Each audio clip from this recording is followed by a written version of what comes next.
इस वक्त हमारे साथ बीजेपी के प्रवक्ता जुड़ चुके हैं शिवम त्यागी। शिवम, मैं ये सीधे सीधे समझना चाहती हूँ, क्या आपको ऐसा लगता है कि जो खेल कांग्रेस ने करने की कोशिश की, जाति का कार्ड खेल करके, ये बता करके कि कैसे बहुत इनकम्बेंसी फैक्टर है, वो उल्टा उस पर भारी पड़ा और वो बीजेपी के लिए फायदेमंद रहा, जो एक ये तस्वीर हम जीत की देख रहे हैं? देखिए, भारतीय जनता पार्टी को 36 बिरादरियों की वोट मिली है, सभी जगह से वोट मिला है और जिस तरीके से जाति की राजनीति कांग्रेस ने खेलने की कोशिश की वो नहीं चली। उन्होंने बेसिकली चुनाव लड़ा, किसान, जवान और पहलवान, तीनों ही मुद्दों पर भारतीय जनता पार्टी ने जो काम किया था जनता ने उनको रिजेक्ट कर दिया। मैं वही कहना चाहता हूं कि लगातार ये पहली बात तो एक और चीज़ हमें समझनी है, हरियाणा कोई प्रोपराइटरशिप नहीं है, ये कोई प्रोपराइटरी कॉर्पोरेशन नहीं चल रहा है कि दादाजी हैं फिर उसके बाद जो है हुड्डा जी हैं, फिर उनके बाद जो बेटे हुड्डा जी हैं वो मुख्यमंत्री बनेंगे, सब कुछ पहले से ही तय कर दिया। अब कैबिनेट डिसाइड हो रही है किस तरीके से दलितों का अपमान हो रहा है, शैलजा जी का अपमान हो रहा है, महिला को खुले मंच पर छेड़ा जा रहा है, उस पर कोई सवाल जवाब नहीं। दूसरा, आप जो है जाति में लगातार लोगों को बांटना चाहते हैं, बांट कर जो है अपना फायदा बनाना चाहते हैं, लेना चाहते हैं, सरकार में आना चाहते हैं, लेकिन ऐसा नहीं हुआ जी। हरियाणा की जनता ने सीधा कह दिया कि हमें भारतीय जनता पार्टी की सरकार में विश्वास है और आदरणीय प्रधानमंत्री जी में विश्वास है। और कहीं ना कहीं ये देखने वाली बात है कि हिंदुस्तान के इतिहास में, हरियाणा के इतिहास में 67 के बाद से आज तक कभी ऐसा हुआ ही नहीं कि तीसरी बार कोई सरकार आ जाए और एंटी इनकम्बेंसी तो कभी नंबर मिले ही नहीं। और जो बीजेपी को इस बार जीत मिली है, प्रचंड जीत के तौर पर देखा जा रहा है अभी तक के रुझानों में। लेकिन शिवम त्यागी, जो मुख्य तौर पर फैक्टर्स है, अगर उसमें एक फैक्टर की हम बात करें जहां पर जाटों की नाराजगी को भांपने का काम कांग्रेस ने कर लिया था, तो क्या जो गैर जाट थे उन्होंने पूरा काउंटर किया वोट को पोलराइज करके और वहां पर बीजेपी को बढ़त दिलाई, ये भी एक मुख्य कारण है क्या? नहीं, हमें हर किसी का वोट मिला है, मैं ऐसा मानता हूं। और अगर वो इस तरीके से पोलराइज लोगों को कर पाते तो आप समझ सकते हैं कि विनेश फोगाट, जिनके विषय में कहा जा रहा था कि भारी मतों से जीतने वाली हैं, अगर वो सिर्फ 5600 वोटों से जीती हैं तो अंदाजा आप लगा सकते हैं कि कहीं ना कहीं हमें हर तबके से वोट मिला है।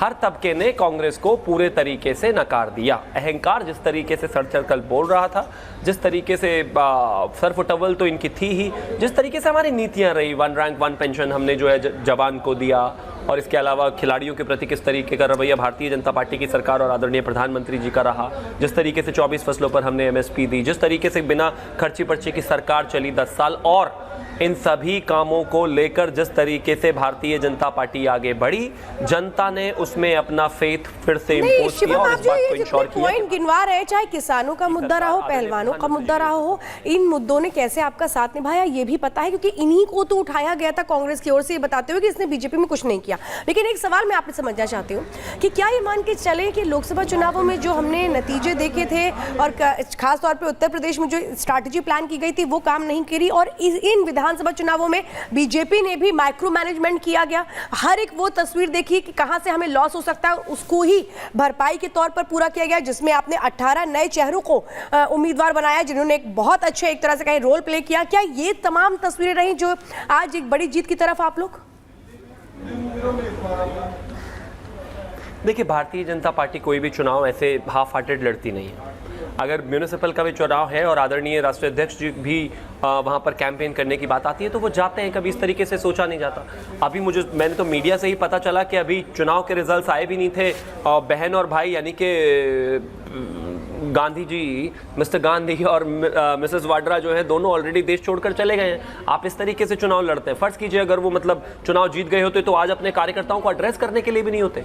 आदरणीय प्रधानमंत्री जी सीटें 300 हो, 282 हो, 240 हो या फिर 51 हो, वो हर बार अपने कार्यकर्ताओं को संबोधित करने के लिए भारतीय जनता पार्टी के कार्यालय आते हैं। और हालांकि उन सरकारी नीतियों का भी जिक्र हो रहा है जो चुनाव से पहले सीएम नायब सिंह सैनी ने लॉन्च की थी और उसका भी फायदा मिला, क्योंकि सभी जो 36 बिरादरियां हैं या हर तबके की बात करें, दलित की बात करें, किसान की बात करें, वो एकजुट हुए।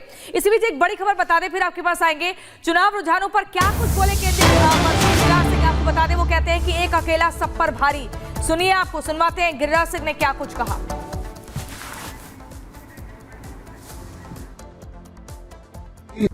एक अकेला सब पर भारी, नरेंद्र मोदी जी, नरेंद्र मोदी जी।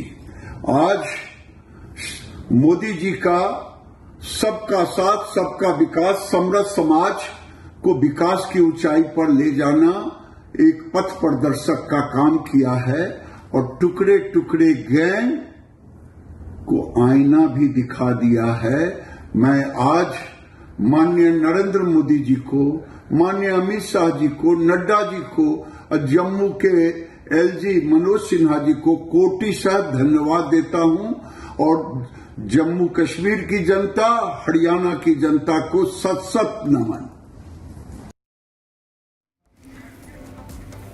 और आज हरियाणा के पूर्व मुख्यमंत्री मनोहर लाल खट्टर के घर पर मीटिंग हो रही थी और क्या कुछ उस वक्त कहा इस जीत पर, क्या कुछ कहना है केंद्रीय मंत्री मनोहर लाल खट्टर का, वो सुनाते हैं।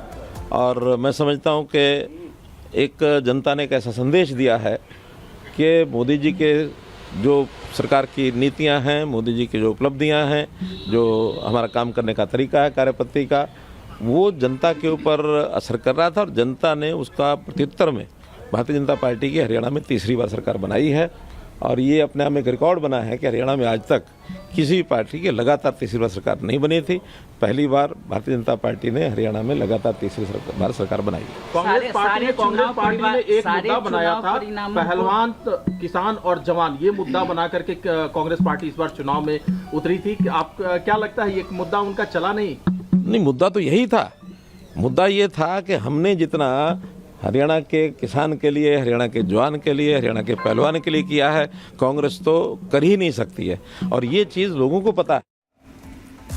तो मोदी की लोकप्रियता, मोदी की नीतियां और मोदी मैजिक हरियाणा के इन विधानसभा चुनावों में काम कर गया, इसीलिए रुझानों के हिसाब से अभी बहुमत दिख रही है बीजेपी को मिलती हुई।